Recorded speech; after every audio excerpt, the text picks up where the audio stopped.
দিনটা ছিল সরস্বতী পুজোর দিন সকালবেলা। সকাল সকাল এমন মিষ্টি একটা মুখ এসে হাজির। তো আমরাও তখন রেডি হচ্ছিলাম পুষ্পাঞ্জলি দিয়ে। আমি তখনই একটু কোলে নিয়ে নিলাম।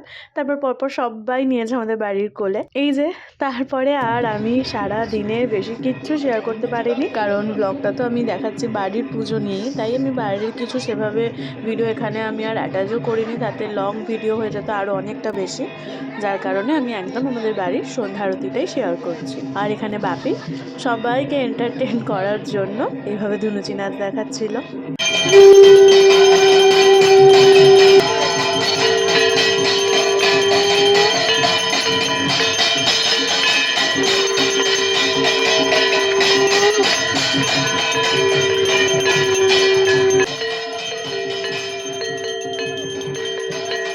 আর এই যে সন্ধ্যা আরতি শেষে পাওয়া যায় এইরকম কিন্তু একটা আলাদাই স্বাদের প্রসাদ। আর এভাবেই শেষ হলো সরস্বতী পুজোর দিন রাতটা।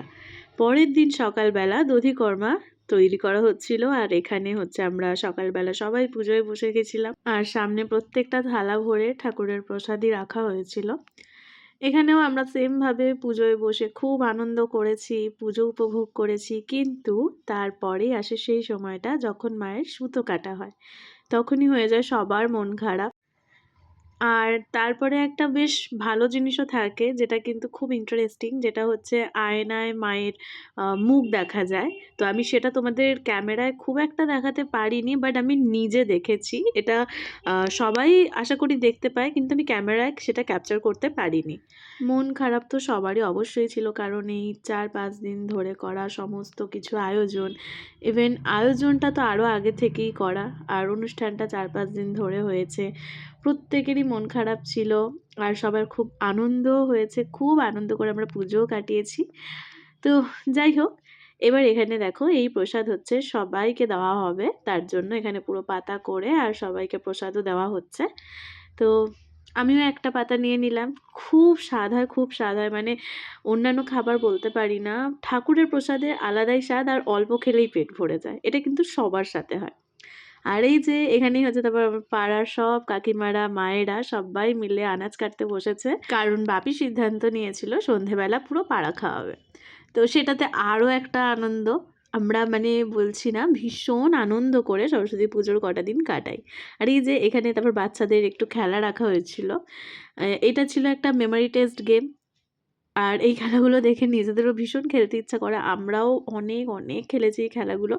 হ্যাঁ, অবশ্যই কিছু হতে পারতাম না বা কখনো কিছু হতে পারতাম, বাট তাও খুব ইন্টারেস্টিং।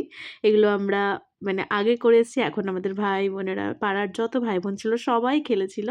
আর এই যে এখানে হচ্ছে তারপরে এই লেখালেখির ব্যাপার চলছিল, এ তার দেখে নিচ্ছে, সে তার দেখে নিচ্ছে, এই নিয়ে হচ্ছিল পুরো। ওরা মজা করে করে আর কি খেলাটা খেলেছে।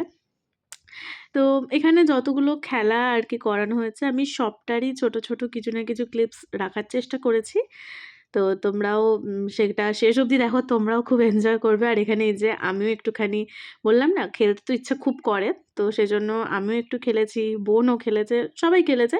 আমি সবটা হয়তো ক্যাপচার করতে পারি না। এটা হচ্ছে আমার ভাই, ও আলাদা স্পিডে চকলেটগুলো তুলছিল। তারপর জানি না কি কোন পজিশনে গেছিলো, সবটাই ভুলে গেছি।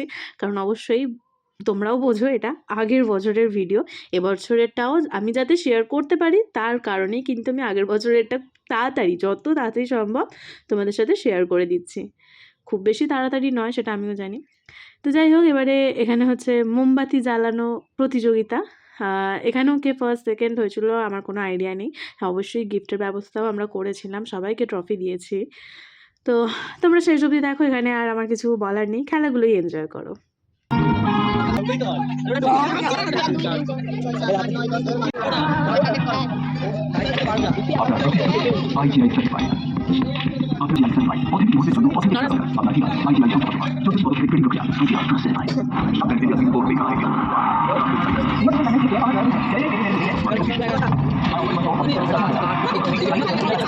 এই যে এখানে বাপির পরে আমি এবারে খেললাম। অনেক জেলে ফেলেছি একেবারে, কিছুই পারিনি আসলে। আমার থেকে বাচ্চারা ফার্স্ট হয়েছিল, সেটা তোমরা শেষে দেখতে পাবে।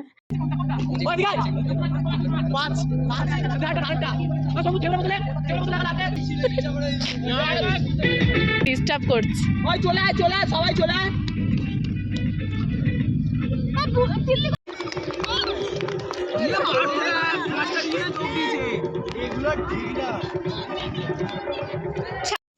আর এই যে শেষ খেলা ছিল অঙ্ক দৌড়, বাচ্চাদের হওয়ার পর বড়রাও একটু খেলেছিল।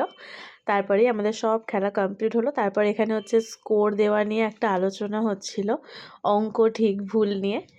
তো সব মিলিয়ে একটা ডিসিশন হলো। আবার হচ্ছে কিছু খেলা ড্র হয়েছিল, সেগুলো আবার দুজনকে খেলানো হলো, যারা আর কি দুজন দুজন ড্র হয়েছিল। তো সব মিলিয়ে সবাই একটা ফাইনাল পজিশনে এলো। আর তারপরেই হচ্ছে এই যে পুরস্কার বিতরণ। এখানে হচ্ছে যত ছোট ছোট খুদে খুদে বাচ্চা ছিল সবাই খুব ভালো খেলেছে, তবে তার মধ্যেও একটা তো পজিশন থাকে যে ফার্স্ট সেকেন্ড থার্ড।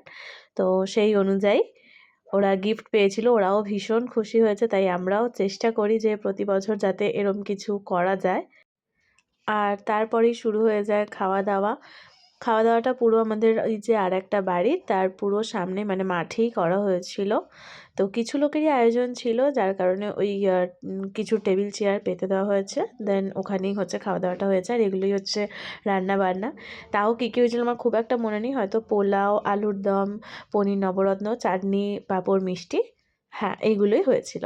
আর এই যে এই রান্নাবান্না জায়গাটাও আমি একটু দেখিয়ে দিলাম। আর এখান থেকে এই মাঠে এরম খাওয়ানো হয়েছে। আর এই যে কিছু ছেলেগুলোকে দেখছো, যারা ছোট ছোট ভাইগুলো, তারাই কিন্তু খুব হেল্প করেছে এই খাওয়া দাওয়ার ব্যাপারটাতে। ওরাই সব খাবারগুলো সার্ভ করে দিয়েছে সবাইকে খুব ভালোভাবে। তো ওরা শেষ অবধি ছিল, তাই জন্য ওদেরকেও অনেক ধন্যবাদ। আর এখানে আমি পুরোটাই মানে যে কটা টেবিল চেয়ার পড়েছিল, মানে যতজন বসেছিল, আমি সবারটাই কিছু না কিছুভাবে একটু ভিডিও করার চেষ্টা করেছি। তো তোমাদের সাথেও শেয়ার করলাম, তোমরাও দেখো।